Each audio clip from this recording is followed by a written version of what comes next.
1379 году на пермские земли пришел просветитель Стефан. Главной его задачей было принести христианство в край лесов и озер. Путь его был долгим и трудным. Сегодня мы постараемся воссоздать маршрут святого Стефана по Коми-земле.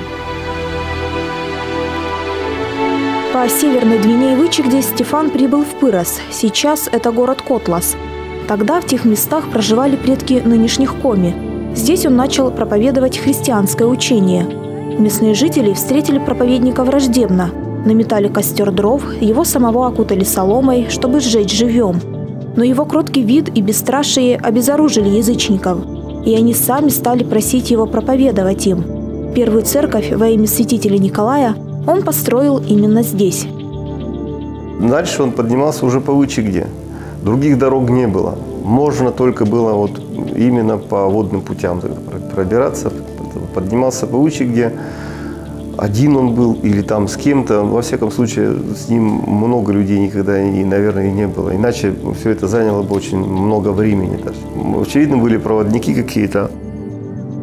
Есть разница между Коми и русскими сказаниями. Если по зырянским легендам Стефан путешествовал по воде на лодке или на камне, то по русским рассказам проповедник всегда ходил пешком.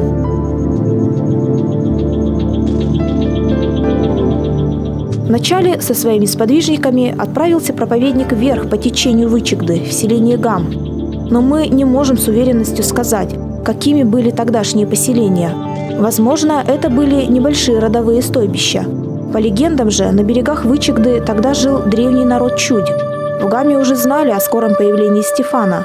Жрецы и туны настроили народ против Стефана.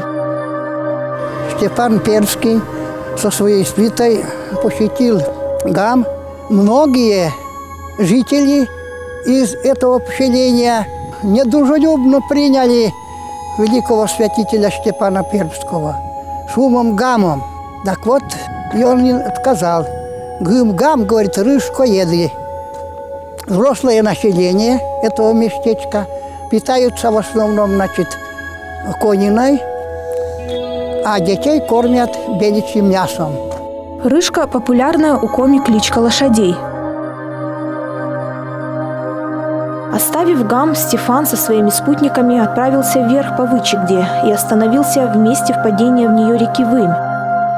У здешних зырян сильно почиталась прокудливая береза, громадная в толщине и высоте. К ней приходили местные жители со всех сторон и приносили в жертву дары. Стояло дерево на возвышенности. Просветитель решил срубить ее и избавить народ от прокудливого духа, обитавшего в дереве. Очень мощная береза. Он рубил это дерево, и дерево, когда он рубил, то издавало какие-то звуки, плач, даже какую-то жизненность источало из себя. Дерево поселились бесы, и бесы показывали вот такие чудеса. Люди потом его так полюбили, он же видели, как он отдает себя, он не считается ни с чем, он весь в службе, весь любви к Богу. И как люди потом полюбили его, и какой здесь великий город был, просветительный центр, и целых 200 лет он существовал. Победил Стефан не только обитателей бесовского дерева. По легендам, на Выми сразился проповедник с Памом-сотником. Жрец Пам заявил, что пройдет сквозь огонь, зимой нырнет в прорубь и выйдет за много верст в другом месте из-под воды невредимым.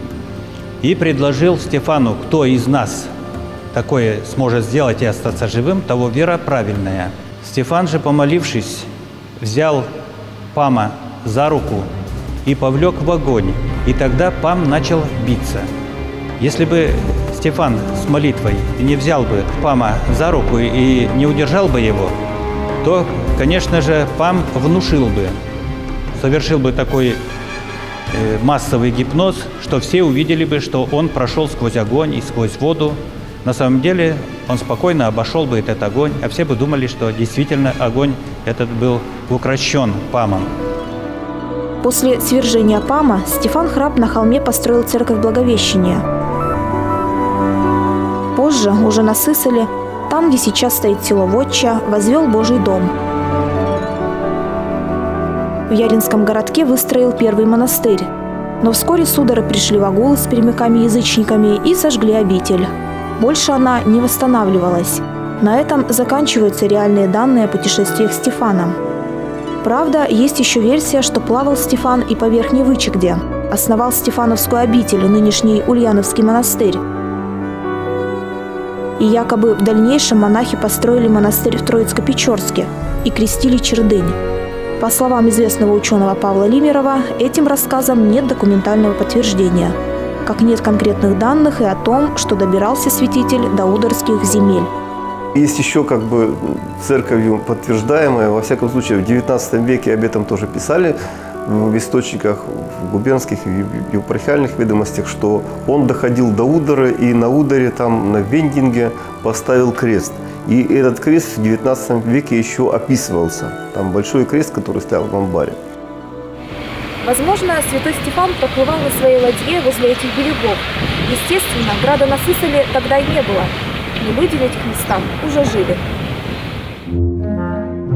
В фольклоре Коми ходит множество легенд, в которых говорится, что Стефан побывал практически на всех реках Коми. На Печоре, на Верхней Вычегде, на Мизене, на Вашке и на Каме. Заезжал во все населенные пункты и по каким-то признакам давал им названия. В каждом селе с ним связана какая-то история. Святитель земли Коми Стефан Пермский остановился в Межадере. Но межадерцы Стефана не приняли.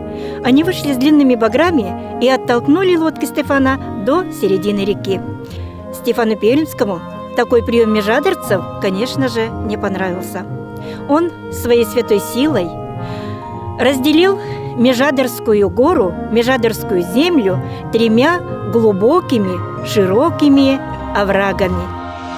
Любой населенный пункт обязан был своим происхождением Стефану Пермскому. И поэтому плохо он там обошелся с ними, хорошо он там с ними обошелся, пророчество он или назвал их как-то там. Тем не менее, он этим самым осветил начало этого населенного пункта. И они не просто там в 16-17 веке возникли, а они возникли тогда, когда был Стефан Пермский. Это начало их христианской истории. И этим самым он обусловил их историю, что ли. Он дал им историчность. Если по историческим справкам Стефан плыл против течения, то по фольклорным рассказам наоборот. Святитель спускался по течению на каменном плоту. И по всем рекам одновременно. Почему? В мифологии древних людей верховье мировой реки находилось на небесах. Поэтому все, что приходило с верховья, считалось священным. Стефан здесь выступает как посланник Бога. В центре Усть-Вымского села Эжелты стоит большой камень. По местным легендам, обладает он целебной силой. А еще жители уверены, именно на нем приплыл сюда однажды Стефан Пермский. Пока камень плывет по воде, это ненормально. Это ситуация, которая приравнивается к хаосу, да? Камень не может плыть по воде. Но как только камень встал, на нем была построена церковь где-то в центре мира. И все, значит, ситуация стабилизировалась, и мир, в данном случае христианский, начал быть. Отношение мирских людей к Стефану Пермскому всегда было и остается неоднозначным. Кто-то считает, что он истребил уникальную культуру и мировоззрение зырян, а кто-то, что спас народ, приобщил к вере христианской и дал новое знание вместе с письмом. Для церкви же Стефан Пермский не только святой человек, но и великая фигура среди устроителей русского государства и православия.